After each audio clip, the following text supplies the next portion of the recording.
करते हैं क्या? लेकिन भारत में जाते ही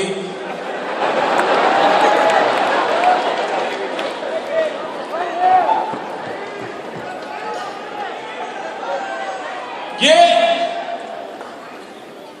सिर्फ व्यवस्थाओं के कारण ये समस्या नहीं है। मैं जानता हूं कठिन काम। महात्मा गांधी भी इस बात के लिए बहुत आग्रह करते थे, लेकिन क्या बहुत कठिन काम है इसलिए हाथ ही नहीं लगाना चाहिए क्या? दूर भागना चाहिए क्या? आलोचना सहने की तैयारी चाहिए कि नहीं चाहिए? और भाइयों बहनों, मैंने एक बहुत बड़ा संकट मोल लिया है, जानबूझ करके मोला है। जो लोग 1857 के स्वातंत्र संग्राम में लड़ पड़े थे, शहीद हो गए थे, उनको अपने जीते जी देश की आजादी देखने को नहीं मिली थी। लेकिन वो अगर ये सोचते हैं कि मेरे जीते जी आजादी मिले तभी तो मैं मरने को तैयार हूं, तो कभी आजादी नहीं मिली।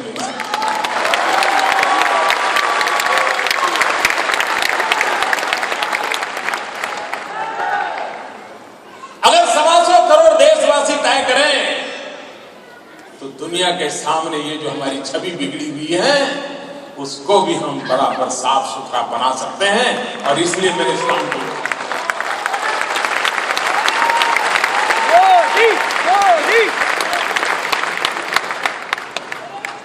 शौचालय बनाने में लगा हूं। बताइए, ये देश का प्रधानमंत्री आज एक ही काम कर रहा है, शौचालय बनाने।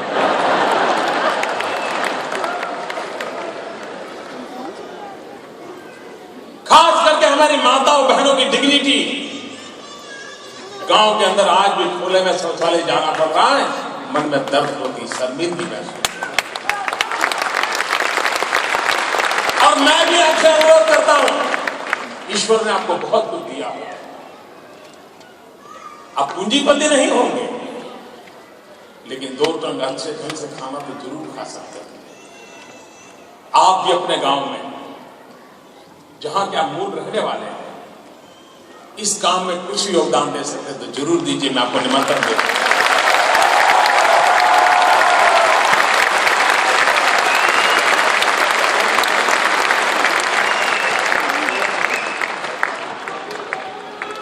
स्वच्छता जो है वो ऐसा क्षेत्र है, क्योंकि गंदगी है जो बीमारी को लाती है, और जब बीमारी आती है तो औसत एवरेज एक गरीब परिवार को करीब 6 से 7 हजार रुपया का बोझ आता है, एवरेज बीमारी के कारण। बीमारी अगर हम स्वच्छता का अभियान लेते हैं तो गरीबों की इससे बड़ी कोई सेवा नहीं होती है। और इसलिए आपके दिल में भारत के लिए सेवा करने का कोई भी भाव है, उस भाव का प्रकटीकरण इस स्वच्छता के माध्यम से हो सकता है।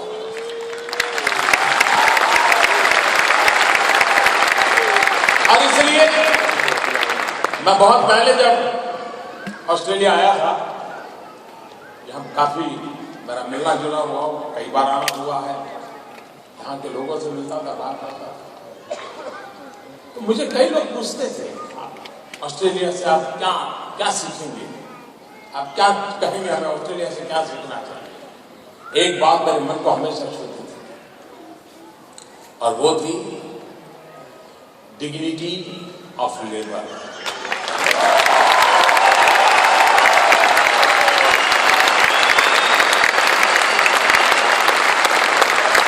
यहां के चरित्र में जिस आदर के साथ वो डॉक्टर से बात करता है, उतना ही आदर से वो ड्राइवर के साथ बात करता है।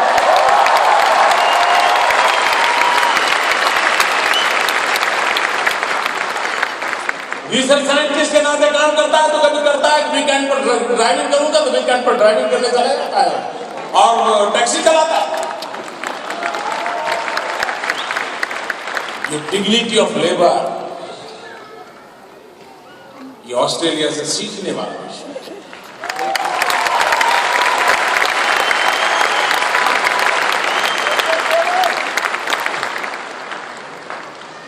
ये स्वच्छता के माध्यम से मैं इस बात को गर्व देना चाहता हूं, ये गौरव देना चाहता हूं कि सफाई करना, ये कूड़ा कचरा उठाना, ये बिलो डिग्निटी नहीं है, बहुत इज्जत माना है।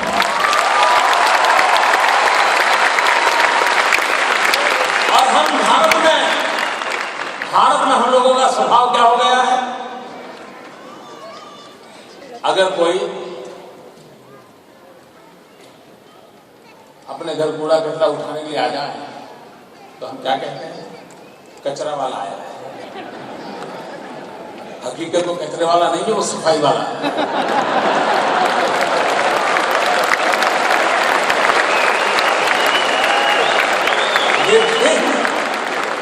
लेकिन हमारे सोचने के तरीके में ऐसी गड़बड़ हो गई है, हमारी टर्मिनोलॉजी इतनी बदल गई है, को जो सचमुच में सफाई का काम करता है उसको भी हम कचरे वाला कहते हैं। ये स्थिति बदलनी है। और इसलिए, और मैंने देखा आज हिंदुस्तान में उद्योग जगत के लोग हो, सिने जगत के लोग हो, शिक्षा जगत के लोग हो, राजनीतिक जगत के लोग हो, सबने इसको गौरव के साथ इस काम में शरीक होने का काम उठाया है और मैं सबका इसके लिए अभिनंदन करता हूं।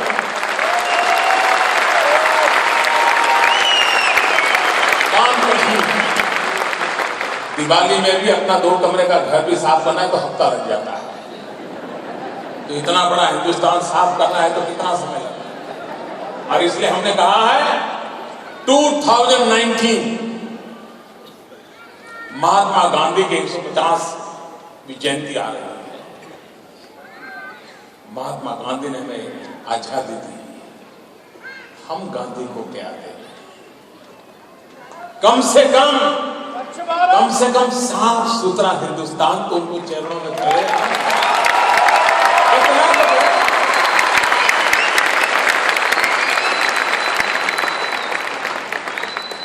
2019 तक इस बात को मैं आगे बढ़ाना चाहता हूं। और यही चीजें हैं,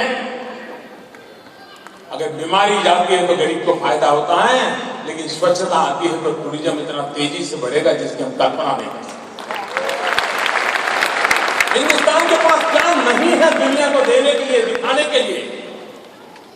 पूरे विश्व के पास जितना है उतना अकेले हिंदुस्तान के पास है। हिम्मत के साथ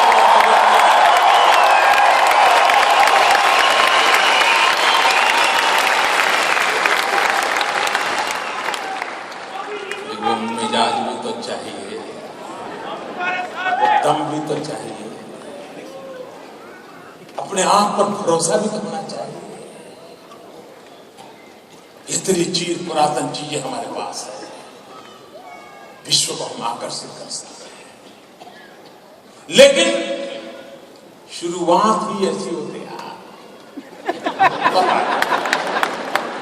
और बात वही अटक जाती है।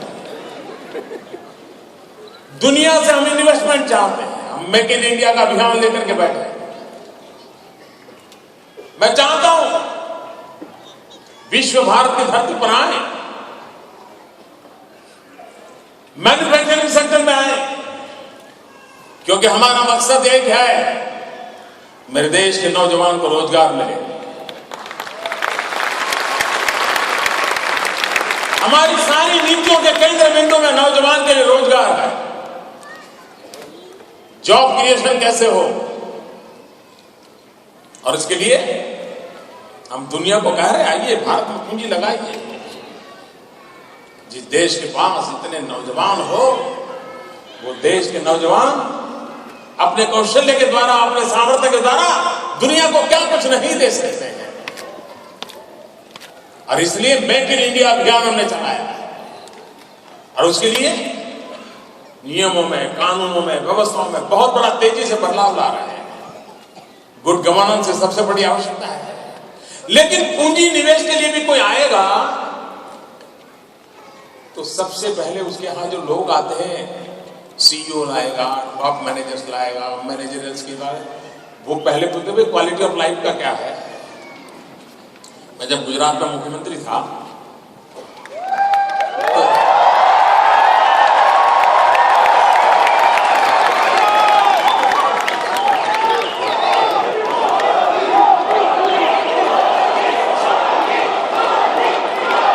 तो हम जापान के साथ हम चाहते थे जापान हमसे जुड़े, जापान के लोग हमारे आए। हमारे ध्यान में आया कि बाकी सब होगा, लेकिन अगर गोल्फ नहीं है तो जापानी नहीं आएगा। अब गुजरात वालों को गिल्ली डंडा मालूम है, गोल्फ मालूम नहीं।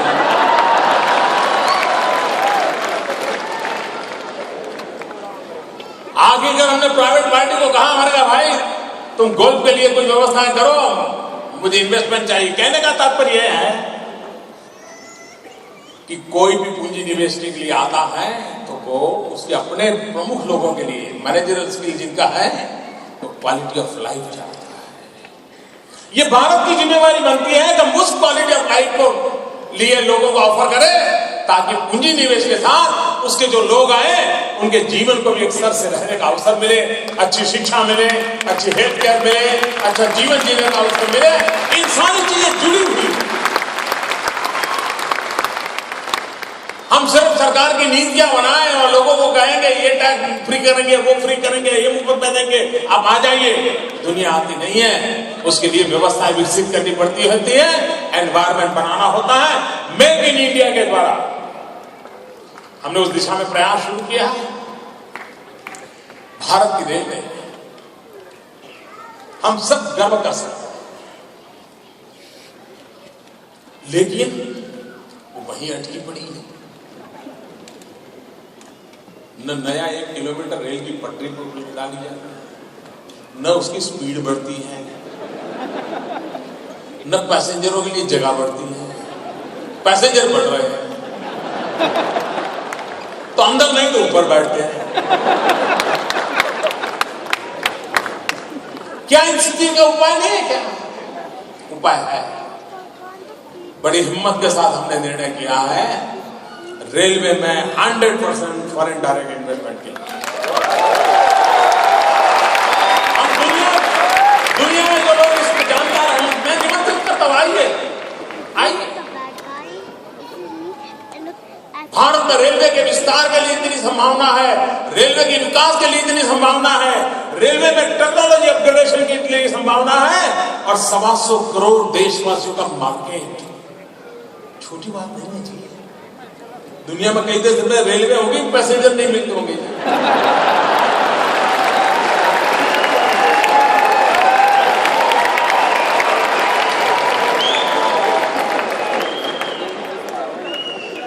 मेरा कहने का तात्पर्य यह है मित्रों कि हम नीतिगत ऐसे बदलाव ला रहे हैं जिन बदलावों के कारण भारत के सामान्य मानवीय के जीवन में बदलाव के लिए, विकास की नई ऊंचाइयों को पार करने के लिए हम आगे बढ़े। अब इतना बड़ा रेलवे का नेटवर्क है, लेकिन रेलवे में आज तक क्या होता था? जिसको भी नौकरी चाहिए, अखबार में जो एडवर्टाइजमेंट आता है वो अप्लाई करता था। अप्लाई करने के बाद रेलवे वाले उसको 6 महीना 1 साल ट्रेनिंग देते थे।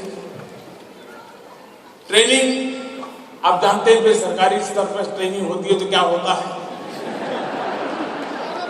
फिर वो रेलवे में नौकरी में लग जाता था तो वो रेलवे का क्या हाल होता होगा। हमने कहा कि रेलवे अपनी खुद 4 यूनिवर्सिटीज बनाए, जिसको रेलवे में नौकरी करनी है वो यूनिवर्सिटी में पढ़ाई करे, और पढ़ाई के दरमियान ही उसके अंदर वो ताकत आ जाए कि उत्तम से उत्तम वो रेलवे की सेवा करे।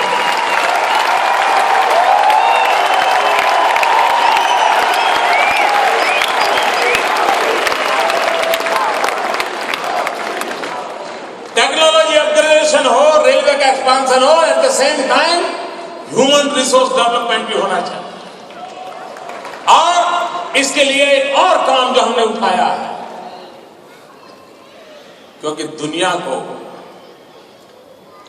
बहुत बड़े वर्कफोर्स की जरूरत होने वाली है। आज जो दुनिया तेज गति से दौड़ रही है ना, वो बुढ़ापे में आ गई है।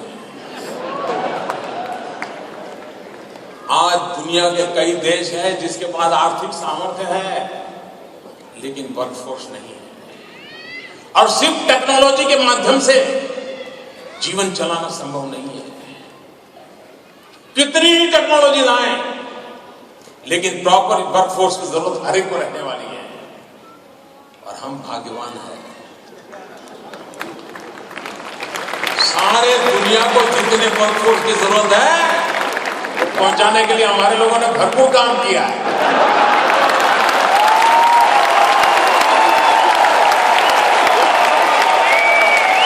लेकिन वो अधूरा है।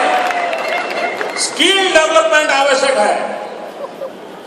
स्किल डेवलपमेंट नहीं होगा और विश्व को जिस प्रकार के वर्कफोर्स की जरूरत है, वो वर्कफोर्स के लिए हम अभी से प्लान नहीं करते। हम दुनिया का मैपिंग करना चाहते हैं कि 2020 में दुनिया के किस देश में किस प्रकार के लोगों की जरूरत पड़ेगी। नर्सिंग आज भी दुनिया को जरूरत है। मैथ्स एंड साइंस के टीचर आज भी दुनिया को जरूरत है। क्या भारत वहां से डायमंड ही एक्सपोर्ट करे क्या? जेम्स एंड ज्वेलरी एक्सपोर्ट करे क्या? आलू टमाटर एक्सपोर्ट करे क्या? अगर हम दुनिया में बेस्ट क्वालिटी के टीचर एक्सपोर्ट करते हैं, पूरी दुनिया को हम अपनी बना सकते हैं। सारे विश्व को इसकी जरूरत है। सारे विश्व को बेस्ट क्वालिटी टीचर की जरूरत है, लेकिन उसके लिए ह्यूमन रिसोर्स डेवलपमेंट पर ध्यान भारत में देना पड़ता है। 5 साल लगे, 7 साल लगे, 10 साल लगे, लेकिन ऐसे मानव ताकत को तैयार करें जो विश्व की जरूरतों की पूर्ति के लिए हो। हमारे नौजवान को रोजगार मिलेगा, विश्व का कल्याण होगा और भारत की जय जयकार।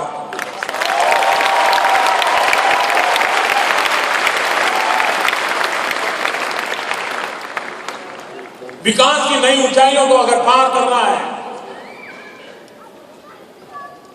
मेरे नौजवान साथियों, भारत ने अपना पूरा ध्यान भारत की युवा शक्ति पर केंद्रित करने की जरूरत है।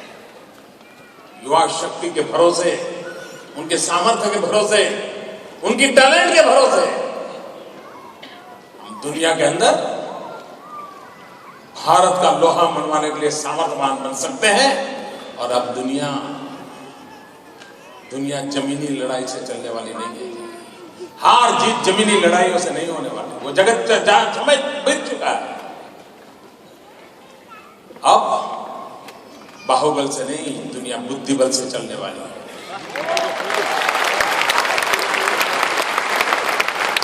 धन बल से भी ज्यादा बुद्धिबल काम करने वाला है।